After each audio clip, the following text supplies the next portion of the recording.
Hey, this is JP Bailey here. I'm the author of Emotional Freedom Techniques for Codependency Recovery. And I want to jump over to my blog where I just wrote a couple articles here recently.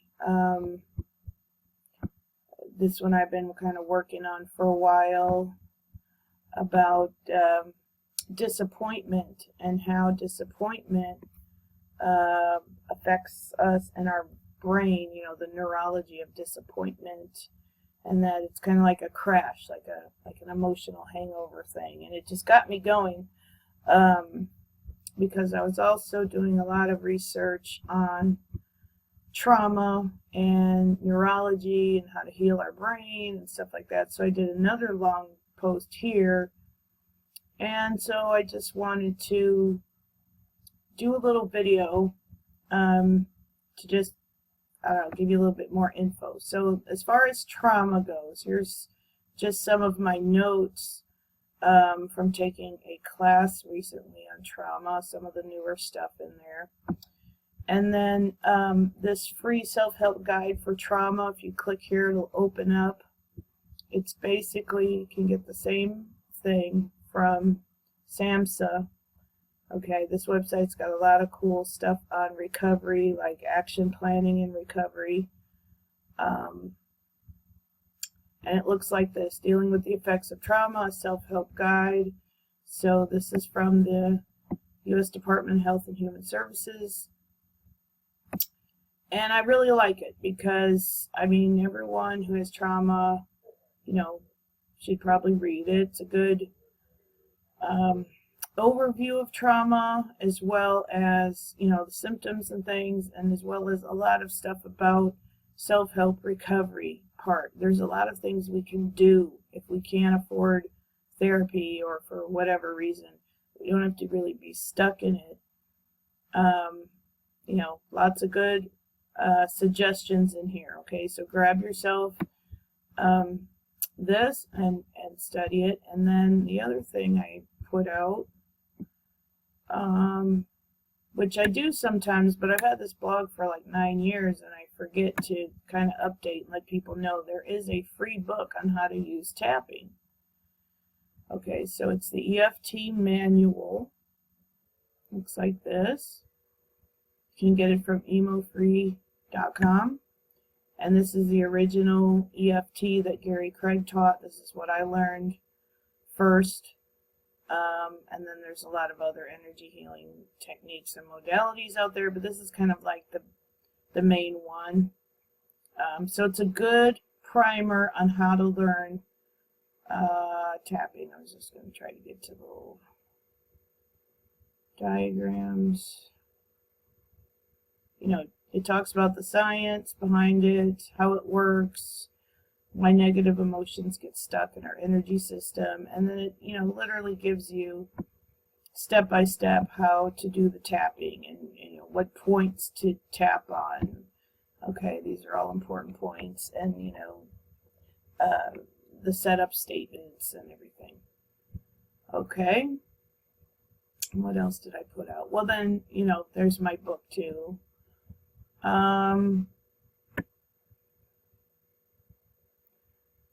Which you can get for free by signing up to my list. I haven't really emailed my list in a long time. I don't know, not big on it these days. I'm just kind of blogging, but you can always get it on Kindle also, like it was over here. So let's just take a quick look at like the emotional components of the acupuncture points.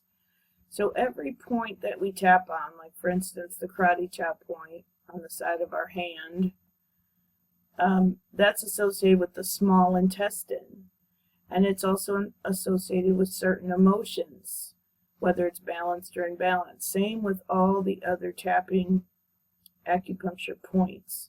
So you see here like embarrassment, anxiety, rage and irritability, fear in the bladder. The top of the head is the inner critic. Kidneys, fear. Liver tends to be anger. So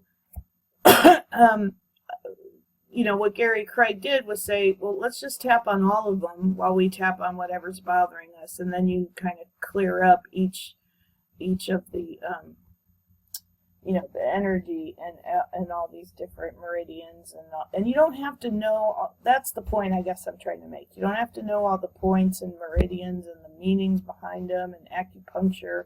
You just really have to follow along. The first step is always identify what is the problem, what's wrong. The second step is giving that a number from 1 to 10, how much it stresses you out. Then the third step is just tap on it. And tapping on it means tapping on these points while you vent about the problem. It's as simple as that. There's some more, you can say these official little statements and stuff, but it doesn't matter. You can just literally just tap 5 or 7 times on each one while you're kind of venting and bitching about the problem that's stressing you out. Just vent and get it out and tap, and you'll feel better. So, every time I do a video or a blog, I almost get caught up into this whole teaching tapping over and over again. And after all these years, it's like, look, here's the book. You can learn the basic tapping, so you know what I'm talking about. But in this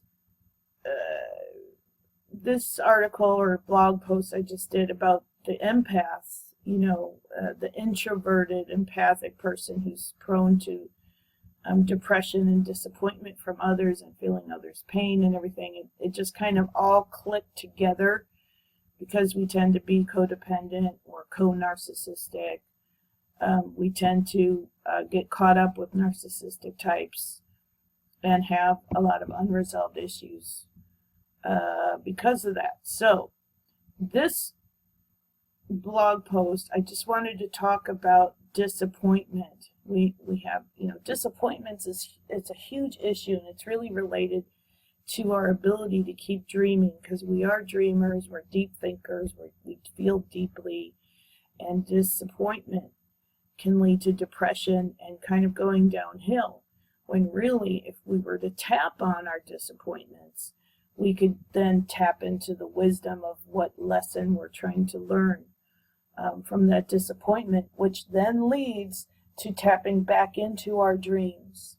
So somewhere in here I say, be prepared to have hundreds of dreams over your life.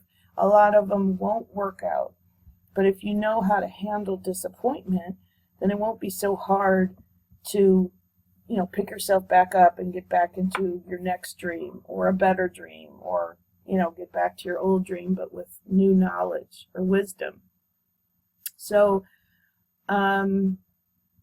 my point is, I want to encourage you to start learning about tapping, and then start tapping on all your disappointments. So the first step would be identify the problem. So identify where you're disappointed right now the most. And just kind of put it in a phrase or two. I'm so disappointed that such and such didn't work out, or that I'm estranged from my family, or that I'm dealing with the effects of narcissistic abuse syndrome and all that stuff, and just the disappointment of not having, a loving family or a loving parent or loving partner. Okay, so then we give it a number from 1 to 10. How bad is this disappointment? Is it a 10, 11, 12, where we're just devastated? Is it a 7, 8, or 9? It's but it's kind of stuck there. Give it a number. And then we start tapping. So I would start literally just tapping on the eyebrow point, the side of the eye, on the bone under the eye, where there's a bone under your eye there, under nose, chin, in the middle of your chest, on top of your head, just around and around 2 or 3 times while you just talk and vent about how disappointed you are and who and the circumstances and the details. I call it tap and vent, basically. If you don't follow the exact protocol, you can just tap, tap, tap while you're venting or crying about how disappointed you are. And after a couple of rounds of that, take a deep breath and tune back into that original disappointment, take a look at it again, and then see what's the number from 1 to 10. Now, typically, after you tap a few rounds, you go from that number 10 to, say, maybe a 9 or an 8 or 7. Whatever it is, then you tap again a few rounds, and this only takes a few minutes. You're just tapping 5 to 7 times, like you're tapping on a window to get someone's attention. You know, that much strength of tapping. How I still have some of this disappointment left. I still feel so disappointed about such and such happening, or such and such person letting me down, and I'm so pissed off about it, and I'm so hurt, and I'm just so in despair, and tap, tap, tap again. After a few rounds, take a deep breath, and again go back to that number. And what you're looking for is that number of 10 to go down to an 8 or 9, maybe down to a 7 or a 6. You're starting to take the charge out. You're starting to decrease the intensity of the emotion, and you're starting to get this emotion, the energy of the emotion, to move. We need it to move, to process. Right now, it's stuck. When we get stuck in disappointment, we're stuck in a depression. It can lead to all kinds of problems. I don't have to tell you, but it can go downhill into more despair kind of depression. Whereas if you tap on your disappointment and you get in the habit of tapping on it to clear it up a little bit, when the intensity and charge of the emotion goes down, you can start to think more clearly about it. So say you get it down to a 6 or a 5 or a 4, you tapped and cried and vented, and you're feeling a little bit of relief. Then go back to the problem, see what number it is, and just start thinking about it. Like, okay, what do you think about it now? Well, I guess, I could have better boundaries, or, I guess that's behind me, and I could, start to maybe heal it some more and move forward, or whatever it is that you're just naturally starting to think about, because now you're no longer stuck in the despair part. You've kind of moved it, loosened it up a bit, and you're basically processing. Your mind and your body energy system and neurology is processing it by tapping on it, by tuning into it, by acknowledging that you have it, by just attending to it. This is how you heal. When I say tap on something, that's what I'm talking about.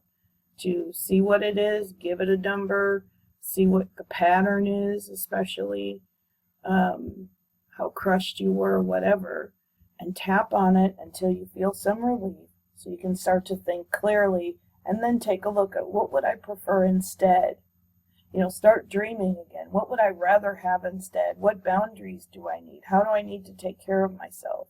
What better people do I want to attract into my life? What kind of support do I need? So you just dive back into your recovery, and tapping is a great tool to help you get the emotional part calmed down so you can move forward with your recovery and, dream again and start to go after your goals and actions again, instead of just giving up and being kind of stuck in that depression where you're just in despair and you just tune everyone out and shut down. And that can last for years, and it can have a really bad effect. And it can be very hard to crawl your way out of. Tapping is a way out of that. It helps you process it. So that's what I wanted to share with you today. So, look into the recovery stuff on trauma, look into the EFT tapping booklet, look up some emotional meanings if you want to, everything's on Google, and, tap on disappointment, tap on any feelings of distress that are torturing you on the inside. This is a way out. Tapping saved my life. And I still use it to this day. I've been using it since 2002. It's 2017, so 15 years I'm still tapping. So it must work, because, I really tried literally everything else. And I want to share it because it's free to learn it, to use it. You can use it at home. There's no side effects. And it really does help kind of break up the pattern and the downhill cycle of depression and stuff that, especially empaths and introverts